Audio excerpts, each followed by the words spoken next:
I was a tactical aircraft maintenance specialist, so I was a jet mechanic on fighter aircraft, and I oversaw the daily maintenance of F-4 aircraft.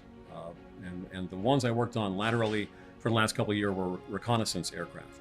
First 3 days of basic training, they bring a whole squad of guys together, about 50 guys, and they appoint a squad leader.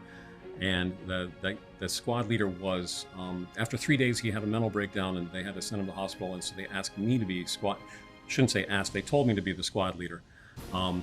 And because I was trying to calm everyone down during the chaos. And it seemed like that was a pattern that repeated itself throughout the service. I always ended up, in charge of crews of people. So my time in the military really changed how I thought about a lot of things. It changed how I thought about organizations and sort of how you run things and work together in a unit.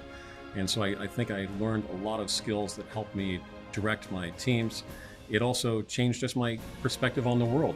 Having lived in Japan for a couple of years really opened my eyes to what international business could be like. And so that's really where my career took me, was actually international business for several years before I came to Tyler. I believe my military experience really helps me focus on the steps that you need to take to get a job done, to be able to quickly assess what you're going to do, and then put in some controls and kind of monitor your progress towards an end goal. There's always an objective when you're in the military, and here at Tyler, I think that helps me really focus on what that end objective is. We serve the people who serve the public, and so in the military, we were committed to the citizens of the United States and serving them and protecting them.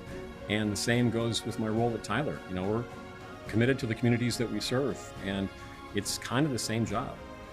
Think if somebody's looking to hire a veteran, particularly someone who's coming right out of the service, which I think would be a great idea.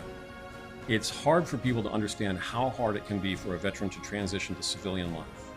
In the service, you've got your electric is paid for. You've got this whole society that operates around you and operates by certain rules. And then suddenly you come into society as a whole, and it's a very different environment. And there's pieces of it that vets can have a little bit of trouble navigating that seem really natural to everybody else. So, they're great people to employ, but understand they're going to need a little bit of help along the way as well.